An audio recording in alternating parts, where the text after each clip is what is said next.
बिस्मिल्लाहिर्रहमानिर्रहीम। अस्सलामु अलैकुम डियर स्टूडेंट्स, मैं बशीर अहमद मुबशिर, आपका फ़िज़िक्स टीचर। आज हम फ़िज़िक्स फ़र्स्ट ईयर की बुक में से जो चैप्टर नंबर 3 है, जिसका नाम है मोशन एंड फोर्स, उसके एक्सरसाइज के जो शॉर्ट क्वेश्चंस हैं उनको समझेंगे। तो आज सबसे पहले जो हम क्वेश्चन करेंगे वो है जी 3.1। तो ये क्वेश्चन कुछ इस तरह से लिखा हुआ है, what is the difference between uniform and variable velocity. कि आपने ये बताना है कि यूनिफॉर्म और वेरिएबल वेलोसिटी के अंदर फ़र्क क्या है। From the explanation of variable velocity, और फिर वेरिएबल वेलोसिटी की एक्सप्लेनेशन की मदद से आपने ये चीज़ डिफ़ाइन करनी है कि डिफ़ाइन एक्सेलरेशन की एक्सेलरेशन क्या होती है। Give S I unit of velocity, फिर आपने जो वेलोसिटी का सिस्टम इंटरनेशनल में यूनिट है वो बताना है। फिर एक्सेलरेशन का भी आपने SI जो यूनिट है, सिस्टम इंटरनेशनल यूनिट है, उसके अंदर आपने एक्सेलरेशन का भी यूनिट बताना है। तो ये हमारे पास क्वेश्चन था। अब हम इस क्वेश्चन को बारी बारी इसके अंदर पूछे जाने वाली जो टर्म्स हैं उनको डिफ़ाइन करते हैं। तो सबसे पहले आ जाते हैं जी यूनिफॉर्म वेलोसिटी। यूनिफॉर्म वेलोसिटी क्या होती है। इफ़ द स्पीड से मुराद मैग्नीट्यूड है एंड डायरेक्शन, अगर स्पीड यानी कि मैग्नीट्यूड और direction of moving body does not change, कि अगर उसकी डायरेक्शन और उसकी स्पीड या मैग्नीट्यूड वो चेंज नहीं हो रही हो विद टाइम, यानी कि टाइम के लिहाज से, then the velocity of body is called uniform velocity. तो फिर हम ये कहते हैं कि इसकी जो वेलोसिटी है वो क्या जी, यूनिफॉर्म है। तो इसके अंदर आपने दो चीज़ों का जिक्र करना, नंबर 1 मैग्नीट्यूड और नंबर 2 डायरेक्शन। अगर मैग्नीट्यूड और डायरेक्शन वक्त के लिहाज के हिसाब से ये चेंज यानी कि चेंज ना हो रही हो टाइम के लिहाज से, तो फिर हम ये कहेंगे कि हमारे पास जो वेलोसिटी है किसी बॉडी की वो क्या है जी, यूनिफॉर्म है, यानी कि उसके अंदर कोई तब्दीली नहीं आ रही है। उसके बाद आ गया जी वेरिएबल वेलोसिटी। वेरिएबल वेलोसिटी क्या होता है।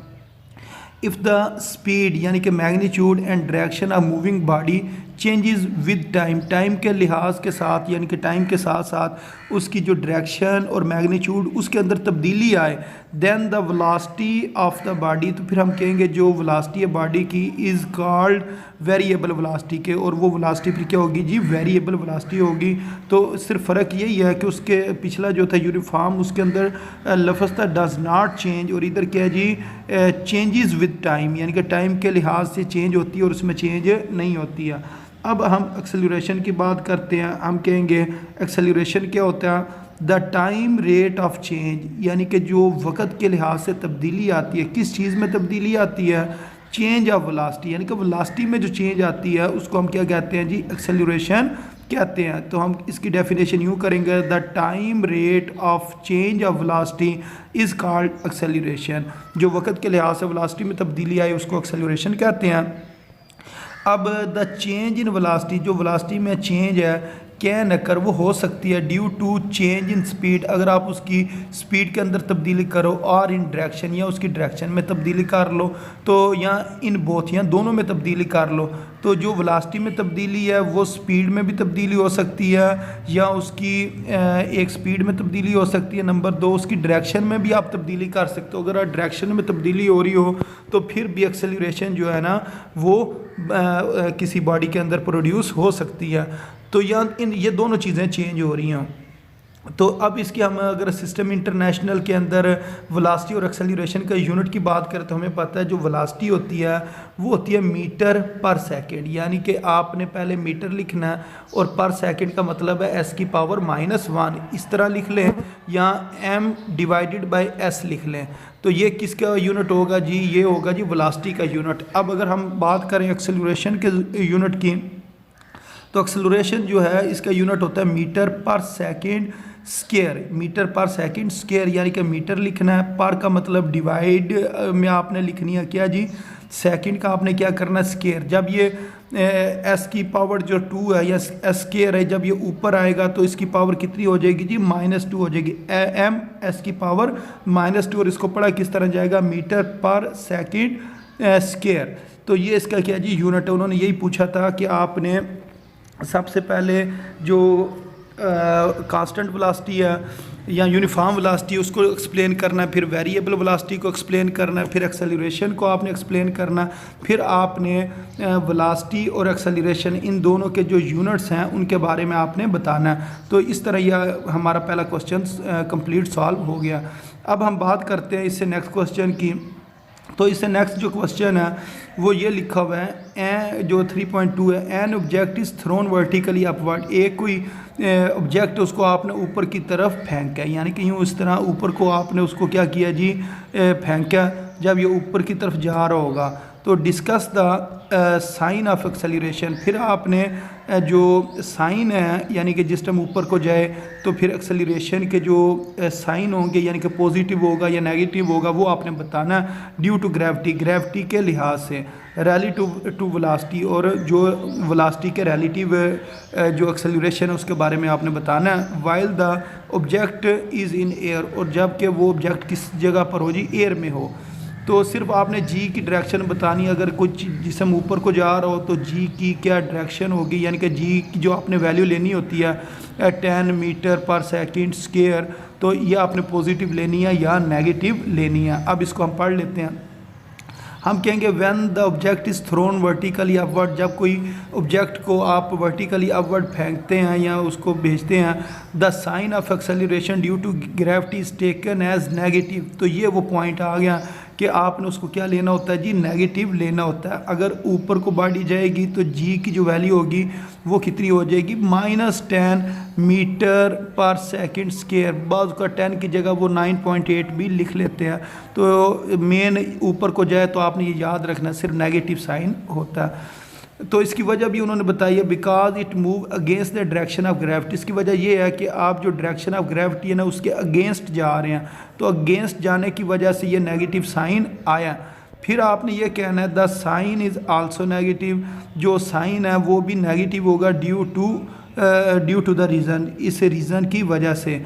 That when the object is thrown upward, जब कोई ऑब्जेक्ट ऊपर की तरफ फेंका जाता है, its velocity goes on decreasing, तो उसकी जो वेलोसिटी होती है वो क्या हो जाती है जी, कम होना शुरू हो जाती है। जैसे जैसे वो चीज़ ऊपर जाती है तो उसकी वेलोसिटी क्या होती है, कम होती है। मीन्स हैविंग नेगेटिव एक्सेलरेशन, इसका भी ये मतलब है कि उसकी एक्सेलरेशन क्या हो रही है, नेगेटिव हो रही है। मसलन अगर आप कोई गेंद ऊपर की तरफ फेंकते हो तो ऊपर जाकर वो रुकती है, मसलन नीचे से बड़ी स्पीड के साथ जाएगी तो ऊपर जाते जाते उसकी स्पीड क्या हो जाएगी, कम हो जाएगी।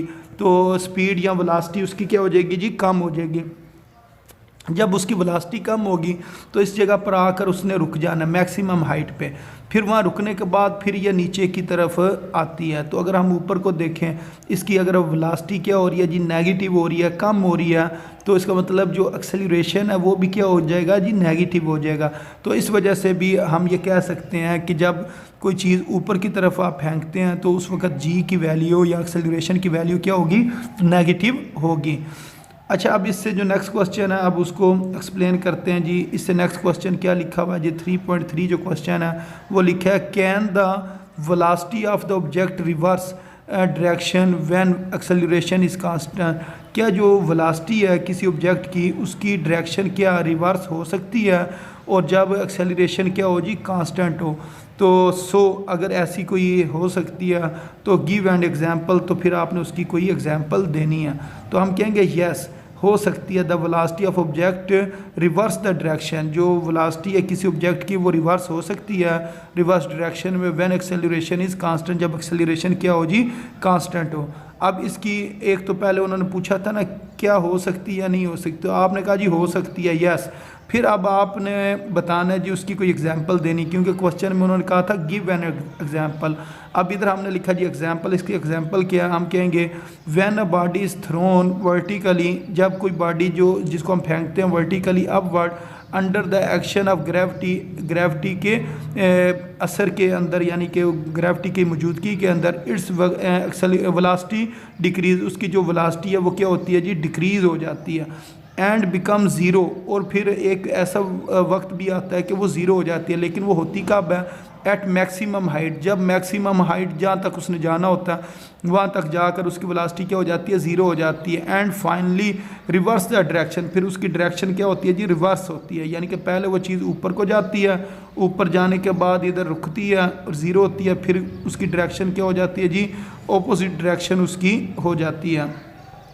एंड मूव डाउनवर्ड, और वो नीचे को डाउनवर्ड मूव करना शुरू कर देती है। इन बोथ, अगर इन दोनों केसेस को अगर हम देखें, जब वो ऊपर जा रही थी और नीचे आ रही थी, the value of acceleration due to gravity is constant, जो एक्सेलरेशन की जो वैल्यू है ड्यू टू ग्रेविटी वो कांस्टेंट ही है। और वो कांस्टेंट कितनी है जी? वो हमें पता 9.8 होती है, 9.8 मीटर पर सेकंड स्क्वायर होती है। तो एक्सेलरेशन की वैल्यू तो कांस्टेंट है, बेशक ऊपर जा रही है या नीचे आ रही है। तो यही उन्होंने पूछा था क्वेश्चन के अंदर। अगर क्वेश्चन को एक दफ़ा आप दोबारा देख लें तो क्या लिखा हुआ है? Can the velocity of object reverse direction, क्या जो वेलोसिटी है किसी ऑब्जेक्ट की, अगर उसकी डायरेक्शन क्या हो जाए? रिवर्स हो जाए with constant when acceleration is constant, और उसकी जो एक्सेलरेशन है वो क्या हो? कांस्टेंट हो।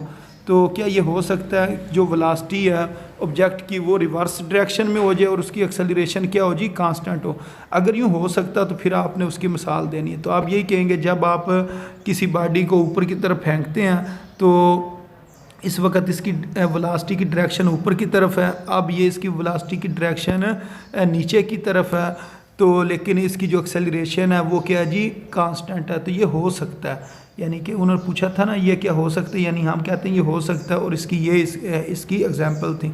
तो इस तरह ये जो क्वेश्चन नंबर 3.3 है इसको भी हमने सॉल्व कर लिया, और उम्मीद है आपको इसकी समझ भी आ गई होगी।